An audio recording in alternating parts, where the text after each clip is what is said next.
Hi everybody, welcome back to the channel. It must be a Superman week because every day this week we are going to be posting a new Superman review. Today we're going to be taking a look at the McFarlane Toys DC Multiverse Battle Damaged Superman from the upcoming James Gunn Superman movie. If Saturday morning cartoons fueled your imagination as a kid and powers your action figure collecting now as an adult, then you're in the right place. Thanks for stopping by, and welcome to Saturday Morning Toy Collector. And if you like my content, please consider subscribing.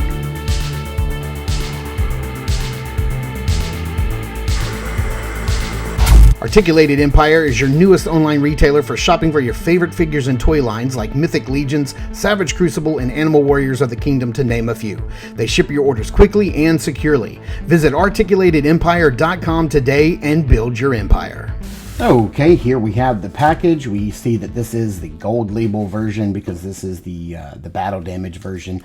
I found this at my local Target. I didn't pick up the clean version of this basic version of the Superman figure because I have the clean version of the deluxe version coming. How many times can I say version in the box segment here? I do have the clean version coming. It is the deluxe edition. Where it comes with the extra face plates, it comes with crypto, cloth cape. So that's why I opted to get the battle damage version, because I really wanted to get my hands on this figure because I've seen some poses. It looks like it poses very well. I do like the likeness.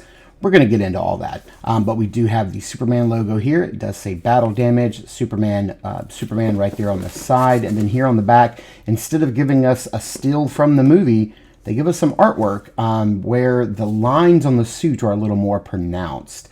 So I don't know. I don't know how I feel about this. Maybe, you know, if they didn't want to give us a still from the movie, maybe a nice product shot and some lighting and in the background would have been really nice, other than like this generic art, which I'm assuming comes on the back of the clean version, and probably this same art comes on the back of the deluxe version. I don't know. We'll see. But enough about the box. Let's get this guy opened up and take a closer look at the battle damaged Superman. All right, for his accessories, we do get a card here, same artwork that we saw before, and then here we have his little bio. Both the son of an otherworldly Krypton and planet Earth, small town Smallville, the metahuman superhero Superman, aka Metropolis's daily planet reporter Clark Kent, now must juggle both job and personal personas while under the most severe attack he's ever faced. If Lex Luthor has his way, Superman will soon see the last of Earth, and Earthlings will rejoice. Okay, very generic write-up from the movie. Have a card that's going to go in a bag of other cards. Here we have the DC Multiverse base. We've seen these 100 times now. And then he does come with 4 hands. We do get 2 flight hands that are only dirty on the back side. They're not dirty on this side, as you can see, but I'm glad we got some flight hands. And then we have a couple of other options. We do have a right fist and as I throw it down on the ground, a right grabbing hand. I mean, that kind of works as a gesturing hand. I think I would have rather it be like splayed open, but it works. It is what it is. We get what we get. And here we have Superman just as he comes out of the package. No crazy poses, just standing straight up and down. These are the hands that come on him in the package. You can see that the cape, while it is plastic, it is adequately dirtied and weathered, and it does come with that yellow S shield on the back, which is really nice. And you can see that his proportions are really nice. I really dig the proportions here. I really hate plastic capes, and I really hate the way that they are packaged, because they're kind of pushed through a hole in the package, and you can see that it makes this little indent right here, and that just drives me crazy. I really hate that. I do plan on getting a weathered cape to put on this guy, because I do plan on keeping him once I get the deluxe version in, who does come with a cloth and wired cape. But I do like the proportions of this guy. I love the trunks because, you know, I think the trunk section on the McFarlane toys actually looks good when the trunks are made into the design. I think it looks very realistic like that. So enough about this. Let's get him off the rotating base and punch in on some of those nice details, and let's see what McFarlane gave us. All right, taking a closer look at some of that detail here. I mean, I am going to spend a little bit of time on this head because I do think that this head really does look like the actor. It looks like David Cornsweet. I do like this. I think it looks really, really nice. I think the layer of dirt and grime kind of adds some realism to it. And I think the face is wonderfully painted. The eyes and the lips. It's hard to like zoom in really close with my camera set up to show you. But I do think it looks really nice. We do have the Superman curl right there. It's very subtle, but we do have it. I think it's really nice. Nice play on that. I do think this looks a lot better than the Henry Cavill head that we got in the newer deluxe version of the Man of Steel Superman that we got in the 2-pack with Doomsday, which I think is the best head sculpt that we've gotten to date. We see the new style S shield, very dirty. The whole figure has like a nice spray on it. And I think it is a spray or like a dry brushing. It's kind of lighter right here on the abdomen, but as you can see, there's absolutely no spray, no dirtiness on the back except for on the boots. And then maybe a little overspray on the arms, but yeah, nothing underneath the cape at all.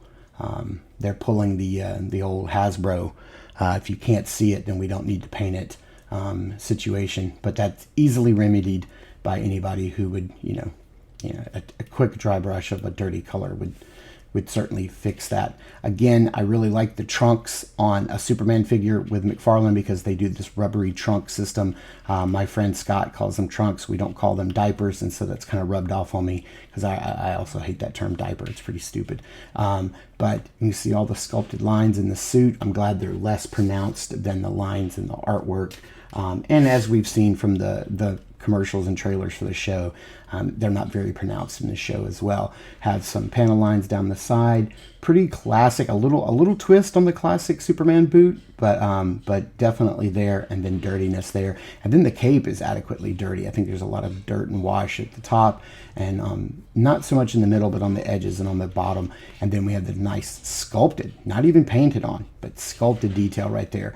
I think looks great, and I also like the proportions. I don't think that they I think they didn't go too big. They could have gone extra big and bulky, but since the actor is not as big as Henry Cavill was when he played Superman, I'm glad that they reflected that in the sculpt. Now here is the newest Superman, that Henry Cavill Superman that came in the Doomsday 2-pack. You see he does have like the wired soft cape, but you can see like the bulk of the body is completely different. It's a bigger chest, bigger shoulders, bigger arms.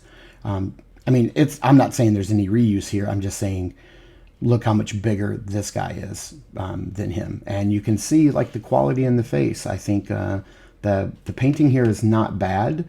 I would say that the sculpt is not quite right. I think a couple more passes and they could have gotten a little closer, but it's good enough. It suffices for my shelf, but you can see the difference between the two right there. As far as like articulation goes, he can look up really well.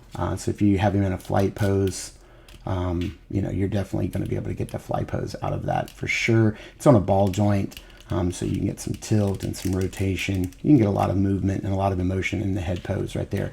The arms, it's that standard McFarlane arm with the cuff, so you've got some movement all the way around. Arms can go all the way around. Have the bicep swivel at the top, double jointed elbows, even though they are pinned. Tightens up all the way, which is really nice. And then you've got the hinge and the rotation at the wrist.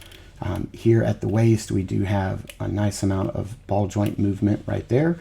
And then we do have the swivel at the waist, which can go all the way. It feels like there's some detents in there, so it wants to lock in at certain places. But yeah, you get lots of mobility, so he can crunch forward about that far, and then he can lean back about that far.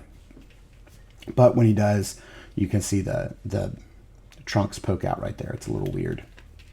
As far as the legs go, leg can go forward that far. You can see how it's rubbery and it gets out of the way. Leg can go out to the side that far. Leg can go back about that far, but you do get this weird gapping right there. You get double jointed legs, can go back about that far. We have a little bit of thigh rotation at the top, no boot cut at all, and then we have a hinge and a pin down here for rocking, and a little bit of swivel and toe articulation. And I'm glad that they're very stiff, because I don't really like for them to like move around. I'm not a big fan of toe articulation. I don't think it's really all that necessary. And then of course, you know, this guy is going to scale with all of your other McFarlane figures, because he is in that 7-inch scale. So let's get him into some lighting and into some backgrounds and see how this guy poses up. I got to tell you, this is a very nice McFarlane DC Multiverse release. I am very much looking forward to getting the deluxe version now, with the extra faceplates, the extra hands and crypto, the more posable cape, the soft goods cape. I think this is a solid release. I don't have a lot of complaints. I wish he came with a flight stand. Heck, I wish the deluxe version came with a flight stand. I think every Superman figure released should come with a flight stand, for ultimate posability on your shelf. Who doesn't want a floating, hovering, or flying Superman? I think he looks great. The sculpt is there. The paint apps are there. Of course, they did skimp out on not painting the back of the figure, but hey, Hasbro has taught us to be used to that by now, right? I think this thing looks good, especially for a $24.99, figure that you can go into your store and find. I'm sure like SH Figure Arts and Mayfex and like other third-party companies are going to come out and like completely crush it. There's no doubt about it. But for a mass market retail figure, this thing is hard to beat. So let me know in the comments down below, what do you think of the McFarlane Toys Superman movie line of figures? You getting them or are you passing? Let me know in the comments down below. Thank you guys so much for tuning in and watching. I super appreciate it. Please continue to check us out at Instagram at Saturday Morning Toy Collector. I am your Saturday Morning Toy Collector, Mark, and I'll see you in the toy aisles.